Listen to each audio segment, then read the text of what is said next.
বিসমিল্লাহির রহমানির রহিম। আশা করি তোমরা সবাই ভালো আছো। আজকে আবার আমি ইংলিশ ক্লাস নং 3 শুরু করতে যাচ্ছি। সবাই সুস্থ আছো এটা আশা রাখি। তো প্রথমে বলে নেই যে কালকে এক গার্জিয়ান সম্ভবত তোমাদের কোনো বাবা মা বা তোমরাই হয়তো কেউ কমেন্ট করছিলাম যে ভিডিওটা ক্লিয়ার না। এই ক্লিয়ার না ভিডিওটার মানে কি আমি বুঝতে পারি ঠিক, এটার স্পষ্ট কিনা বা বলছিলেন যে ফটো তুলে দিতে বা ওই ধরনের কোন জায়গাটা বুঝেনি বা কোন জায়গাটা অস্পষ্ট, এগুলো যদি ডেফিনেটলি মেনশন করে দেওয়া হয় তাহলে আমাদের জন্য একটু সুবিধা হয়। আপনি যেই কমেন্টটা করছিলেন সে একটু আমাদেরকে বিস্তারিত বুঝিয়ে দিবেন। আর কিছু স্টুডেন্ট বলেছিলেন যে আমাদের কাছে সেলফ টিচিং নেই, তাদের উদ্দেশ্যে বলতেছি যে আমি সেলফ টিচিং তোমাদেরকে এখানে করে দিচ্ছি, আমি ফেস করে দিচ্ছি। তোমরা একটু এখান থেকে ভিডিওটা স্টপ করে যেগুলো যেগুলো দরকার সেগুলো এখান থেকে দেখে নেবে, কেমন? আমি তোমাদেরকে ভিডিও ফেস করে দিচ্ছি, এখান থেকেই তোমরা লিখে নিতে পারবে বলে আমি আশা করি। এখানে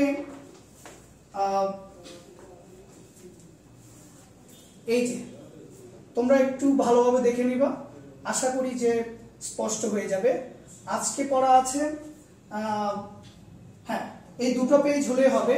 এই দুটো পেজ নাম্বার 342-343 এই তিনটেই হচ্ছে এই আজকে নিয়ে তিনটা ক্লাস সহ যেই তিনটা ক্লাসের পড়া ছিল অ্যাপ্রোপ্রিয়েট প্রিপোজিশন, এখান থেকে আমি তোমাদেরকে ফেস করে দিচ্ছি।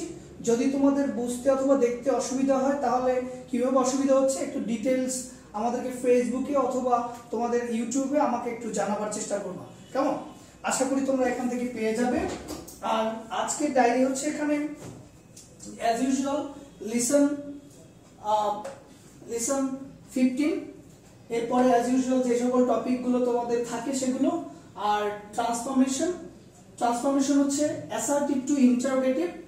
আর এইটা এই যে টেন্স সেন্টেন্স এইচডব্লিউ করবা, এটা হচ্ছে এই অ্যাসার্টিভ টু ইন্টারোগেটিভের যে অ্যাডভান্স লার্নারের যে পেজে বা যেই গ্রামার টপিকটা যেখানে লেখা আছে যে পেজে, ওইটার শেষ টপিক শেষে কিছু এক্সারসাইজ দেওয়া আছে। অ্যাজ ইউজুয়াল প্রতিদিনই এরকম বলি আমি, তো ওখানে দেওয়া আছে, তোমরা ওখান থেকে দেখে নিবা।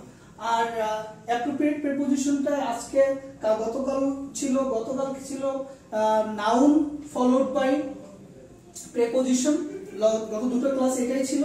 আজকে অ্যাডজেক্টিভ ফলোড বাই প্রিপোজিশন, অর্থাৎ যে সকল প্রিপোজিশন যে সকল অ্যাডজেক্টিভের পরে যে ফিক্সড প্রিপোজিশন গুলো বসে সেই ফিক্সড প্রিপোজিশন গুলো এখানে দেয়া আছে, দ্যাটস ইট। আর এটা অ্যাজ ইউজুয়াল তোমরা পড়বা। আশা রাখি তোমরা যেই মুখস্থ টপিক গুলো, প্যাসেজটা, এই মুখস্থ টপিকটা, এই মুখস্থ টপিকে এগুলো তোমরা সুন্দরভাবে রেগুলারলি ক্লিয়ার করতেছো। আর তোমাদের গার্জিয়ান, তোমাদের যে তোমার পড়ালেখাটা যে যিনি তদারক করেন সে হয়তো এগুলো সম্পূর্ণ সুন্দরভাবে দেখতেছে, তদারক করতেছে। I hope it. এখন আমি আমার আজকের ক্লাস শুরু করতে যাচ্ছি, সেটা হচ্ছে যে ট্রান্সফরমেশন।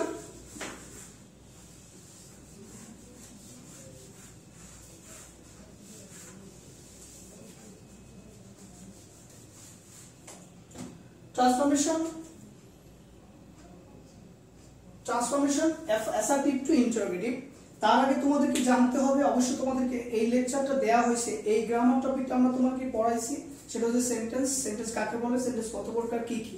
ওখানেই আমরা তোমাদেরকে বলে দিয়েছি যে অ্যাসার্টিভ সেন্টেন্স কোনটা, অ্যাসার্টিভ সেন্টেন্স কি, এরপরে ইন্টারোগেটিভ কি, ইত্যাদি ইত্যাদি যেগুলো আছিল সেগুলো এক্সাম্পল সহকারে তোমাদেরকে সংজ্ঞা সহকারে বুঝিয়ে দিয়েছি। তারপরে আমি আবার অ্যাগেইন বলতেছি, সেটা হচ্ছে অ্যাসার্টিভ সেন্টেন্স হচ্ছে এক প্রকার সেন্টেন্স যেই সেন্টেন্সটা কোনো কিছু বিবৃতি, কোনো কিছুর সাধারণ বর্ণনা তুলে ধরে, সাধারণ বর্ণনা, বিবৃতিমূলক বাক্য, ডিক্লারেটিভ। তো এটা হচ্ছে অ্যাসার্টিভ। এই যে অ্যাসার্টিভ সেন্টেন্স, যেমন আমি যদি বলি Tamim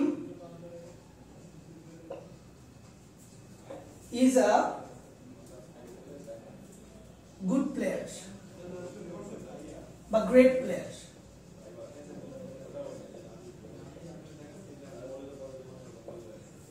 Tamim is a great player। এই যে Tamim is a great player, এটা হচ্ছে অ্যাসার্টিভ সেন্টেন্স। এই অ্যাসার্টিভ সেন্টেন্স দুই ধরনের হতে পারে, একটা হচ্ছে অ্যাফার্মেটিভ আবার নেগেটিভ হতে পারে। আমি এখানে বলতে পারি যে নেগেটিভ যদি বলি সেটা হচ্ছে যে he is not going to school. He is not going to school. Assertive interrogative assertive negative affirmative negative দুটোই হতে পারে, দুটোই অ্যাসার্টিভ সেন্টেন্স। আর ইন্টারোগেটিভটা হচ্ছে ওই সেন্টেন্স যে সেন্টেন্স দেয়া the sentence which shows the question, যেটা দ্বারা কোশ্চেন করা হয়, যেটা দ্বারা কোশ্চেন বোঝানো হয়। যেমন ইন্টারোগেটিভ যদি বলি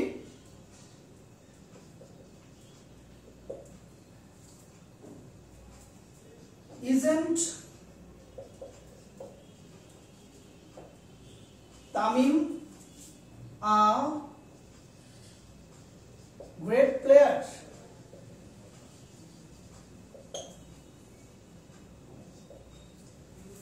আরেকটা হচ্ছে যদি আমরা এই সেন্টেন্সটা করি সেটা হচ্ছে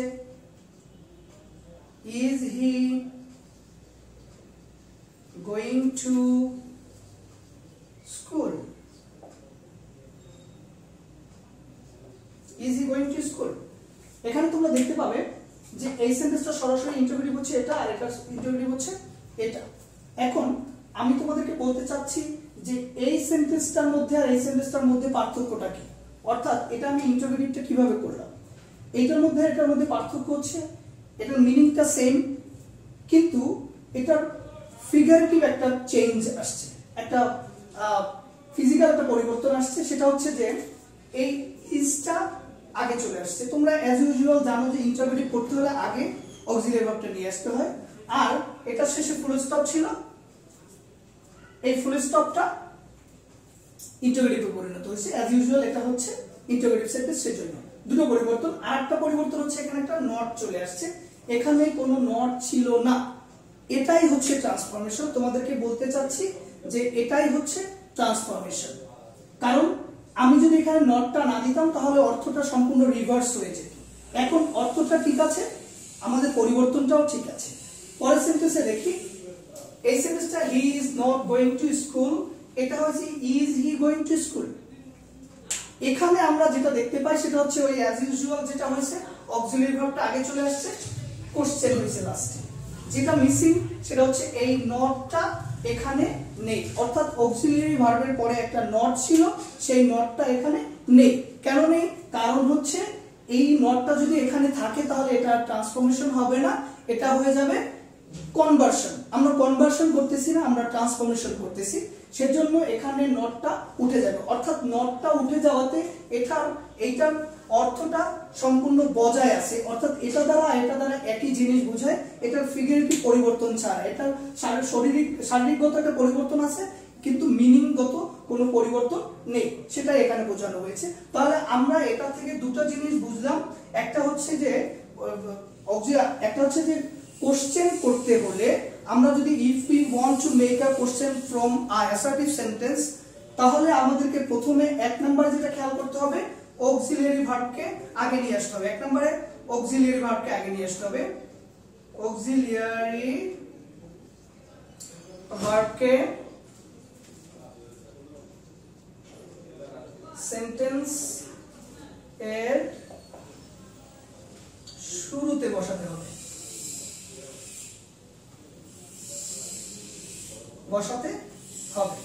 এক।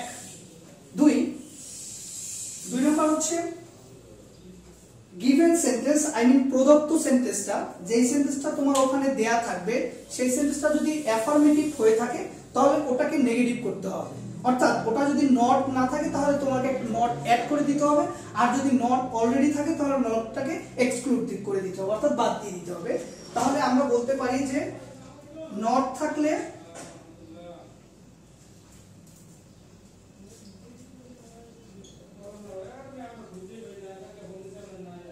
দিতে হবে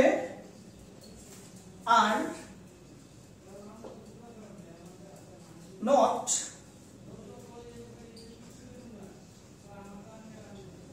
না থাকলে আনতে হবে।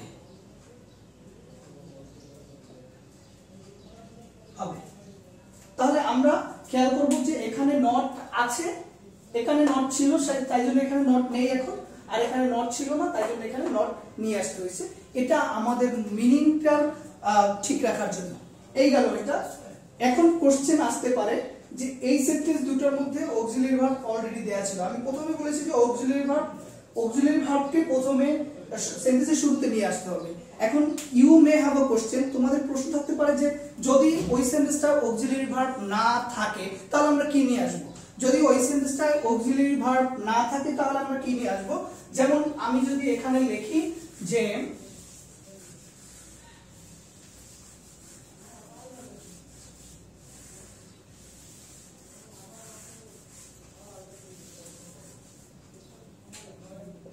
he walks fast, he walks fast, এই সেন্টেন্সটার মধ্যে there is no auxiliary verb। এখন এটা আমি কিভাবে করব, এই সেন্টেন্সটা আমাকে করতে হবে যে doesn't he walk fast, doesn't he walk fast।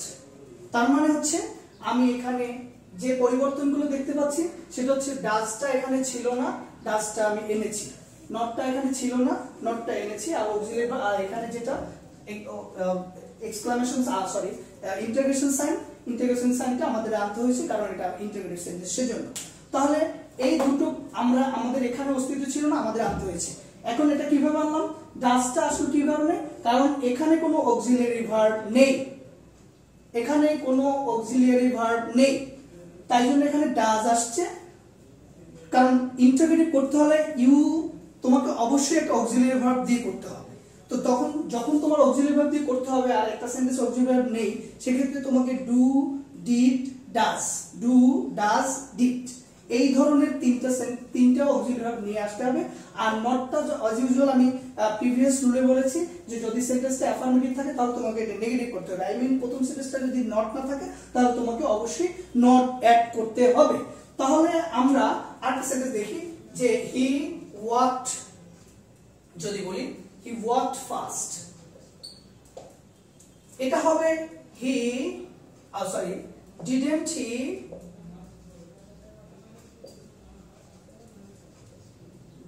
He walk fast, didn't he walk fast। তাহলে আমরা দেখতে পাচ্ছি যথাযথি ডিড চলে এসেছে কারণ এখানে অক্সিলারি ভার্ব ছিল না, এখানে ডাজ চলে আসছে, এখানে অক্সিলারি ভার্ব ছিল না, আর নটটা হয়েছে কেন সেটা তো তোমাদেরকে বলেছি।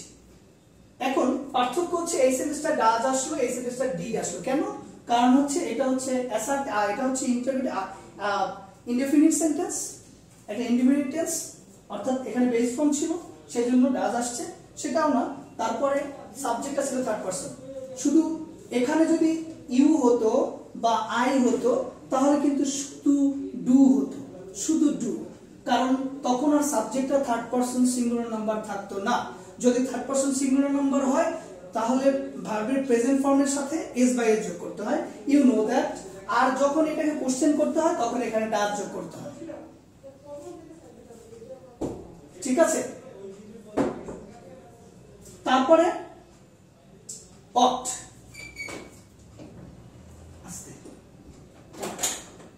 তারপরে ওয়াট, এখানে ডিড আসছে কারণ এখানে যে প্রেজেন্ট যে বেস ভার্বটা যে মূল ভার্বটা ছিল সেই মূল ভার্বটা হচ্ছে পাস্ট টেন্স, V2 থাকলে সেখানে ডিড হয়। তাহলে আমরা শিখলাম যে যদি অক্সিলারি ভার্ব না থাকে, যদি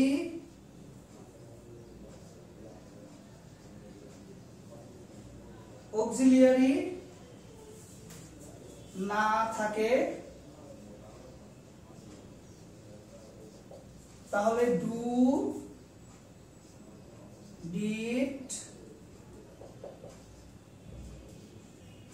ডাজ হয়, ডু, ডিড, ডাজ হয়, অর্থাৎ ডাজ আনতে হয়, আই মিন এটা দিয়ে অক্সিলারি, এই অক্সিলারি দিয়ে এই তিনটে দিয়ে তুমি কোশ্চেন করবা, এটাই আমি বলতে চাইছি। এরপরে আসি গেল এটা। তারপরে হচ্ছে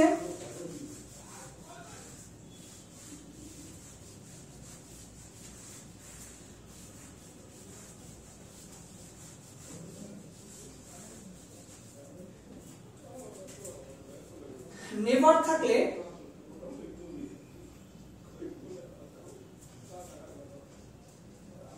এভার হয়, নেভার থাকলে এই যেমন অ্যাসার্টিভ, ইন্টিগ্রেটিভ, যদি কোনো সেন্টেন্সে নেভার থাকে তাহলে ওটা এভার হয়ে যায়। যেমন I never went,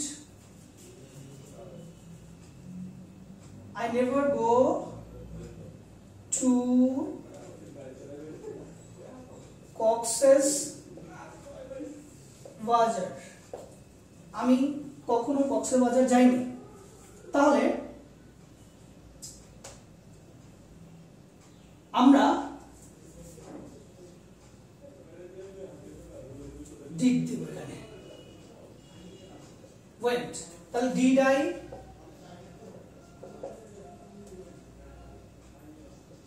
ever go to Cox's Bazar? ডিডটা কেন আসছে? কারণ এই সেন্টেন্সে কোনো অক্সিলারি ভার্ব ছিল না তাই জন্য, এবং এইখানে মূল ভার্বটা ছিল পাস্ট তাই জন্য এখানে ডিড আসছে। এভার কেন আসছে? এখানে নেভার ছিল সেজন্য। এখন you may have a question যে স্যার এখানে তো কোনো নট ছিল না, তাহলে এখানে নট আসলো না কেন? নট না থাকলেও এখানে নেগেটিভ বাচক কিছু একটা ছিল, অর্থাৎ নেভার ছিল। নট থাকতে হবে এমন শর্ত না, শর্তটা হচ্ছে যে ওই প্রদত্ত সেন্টেন্সটা যদি অ্যাফার্মেটিভ হয় পরেরটা নেগেটিভ করতে হবে, নেগেটিভ হলে পরেরটা অ্যাফার্মেটিভ করতে হবে। এখানে যে প্রদত্ত সেন্টেন্সটা আছে, the given sentence is a negative sentence, for this reason এখানে আমাদের আর নট আনতে হয়নি। ক্লিয়ার? এরপরে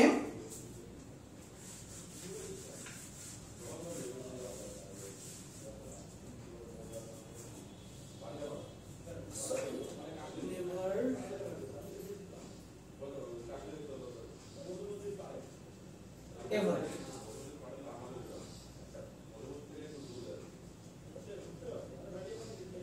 everybody,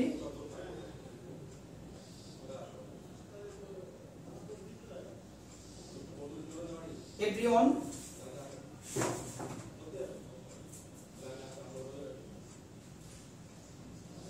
all যদি থাকে তাহলে who হবে। এবং তাহলে এটা কি রকম আমরা একটু করে দেখি। everybody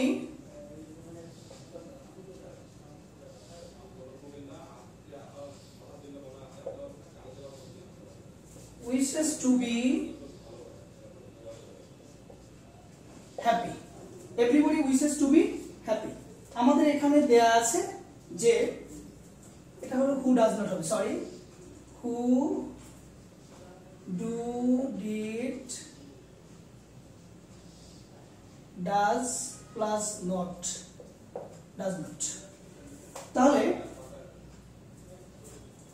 everybody থাকলে who does not অথবা who did not এরকম টাইপের, everybody এখানে থার্ড পারসন সিঙ্গুলার নাম্বার, তাহলে এখানে আমাদেরকে বসাতে হবে who does not wish to be happy, who does not wish to be happy। এভাবে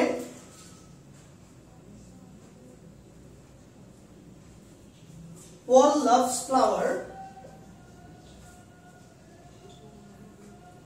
loves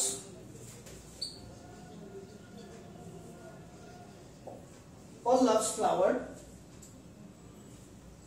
এখানে all এর পরে তোমার প্রশ্ন থাকতে পারে যে স্যার অল তো প্লুরাল, এখানে ভার্বের সাথে এস হলো কেন? অল সবসময় সিঙ্গুলার হিসেবে ইউজ হয়, আর এখানে সিঙ্গুলার ইউজ হওয়ার একটা কারণ হচ্ছে যে যেমন ম্যান ইজ মর্টাল, এখানে ম্যান বলতে কিন্তু একজন মানুষকে বোঝায়নি, এখানে সমগ্র জাতির একটা প্রতিনিধি হিসেবে বুঝেছে। এই অল বলতো সমগ্র জাতির এক ধরনের প্রতিনিধিকে বোঝানো হয়েছে, সেজন্য অলটার পরে এখানে লাভস ফ্লাওয়ার হয়েছে।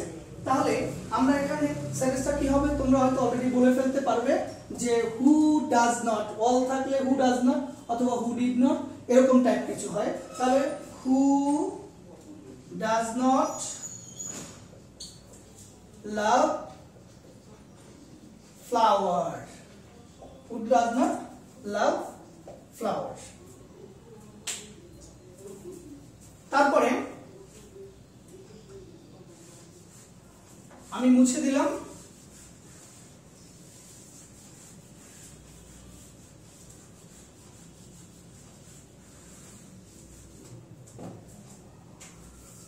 এভরির পরে যদি এভরি প্লাস নাউন হয় তাহলে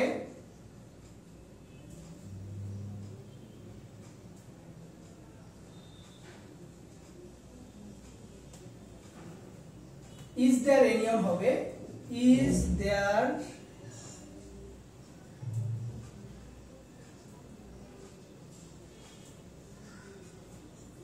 there any plus noun, যেমন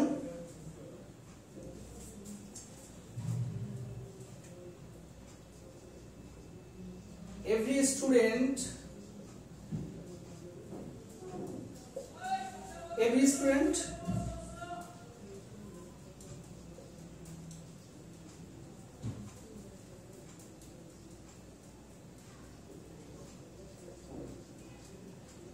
loves to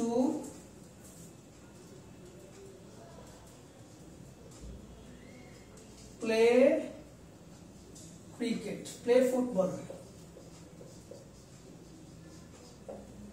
Every student love to play football. এখন এই সেন্টেন্সটাকে আমরা করতে পারি is there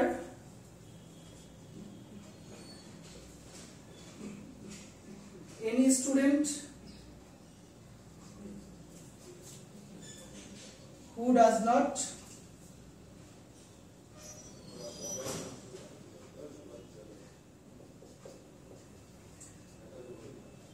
love to play football, question mark, loves to play football. ওকে, এর আগে এই যে সেন্টেন্সগুলো দিয়ে করেছিলাম এগুলো is there any, যদি বলি everybody wants to be happy, এটা আমরা বলেছিলাম who does not wants to be happy। একই সাথে এটা এভাবেও করা যায় is there anyone who does not wants to be happy, ওভাবেও করা যায়, এটাও এভাবে করা যায়। এটা তারপর হচ্ছে যদি nobody থাকে, nobody none,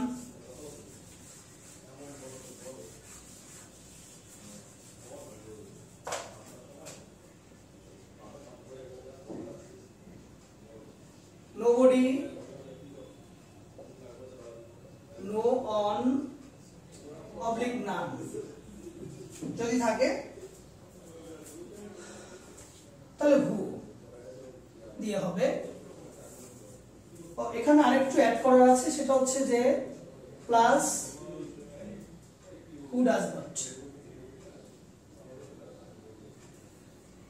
does, do, did not, plus বাকি অংশ, প্লাস অংশ, বাকি অংশ।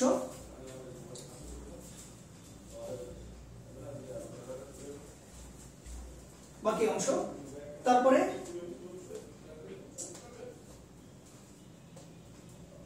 এটা nobody, no one এগুলো থাকলে হু হয়, যেমন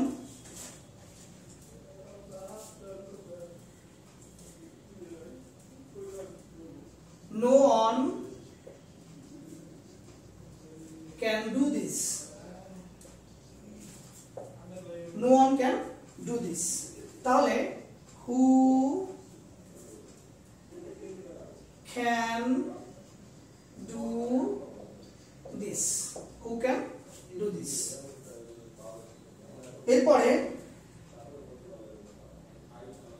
nobody could ever count my love for you.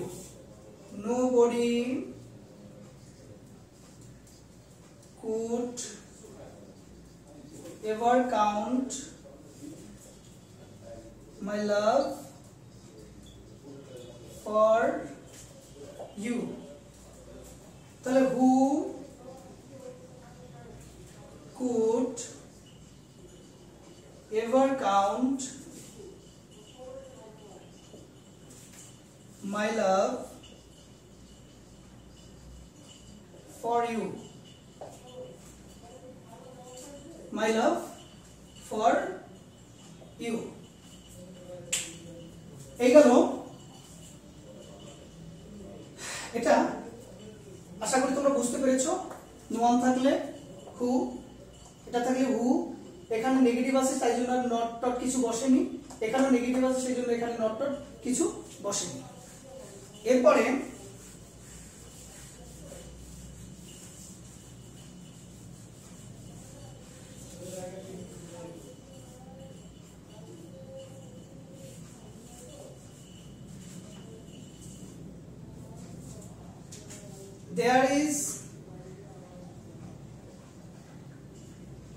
there is no plus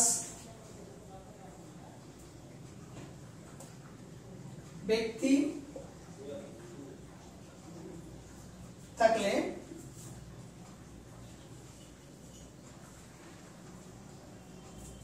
who হয় আর there is no plus বস্তু থাকলে what হয়।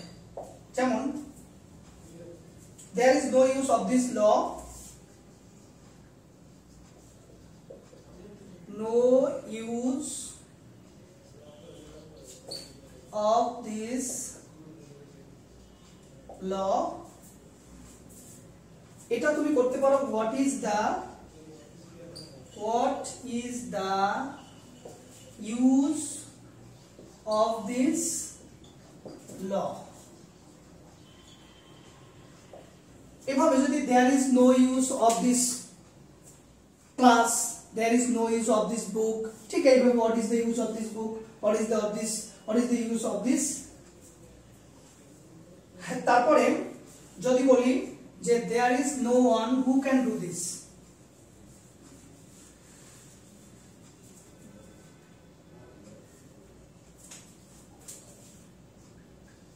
there is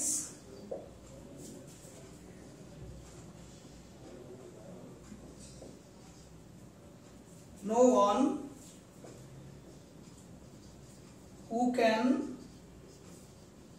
do this।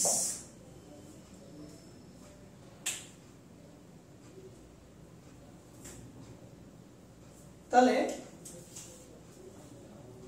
এটা সংক্ষেপে করা যায় who can do this। এটা এভাবেও করা যায় is there anyone who can do this, এভাবেও করা যায়। আবার এটাও who can do this দিয়েও করা যায়, সরি who can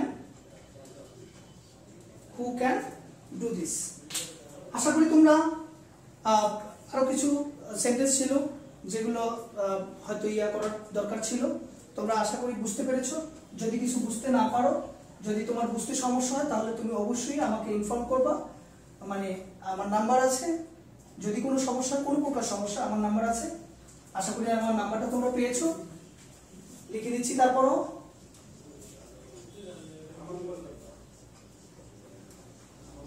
739 এই নাম্বারে ফোন দিবা অথবা কমেন্ট করে জানাবা।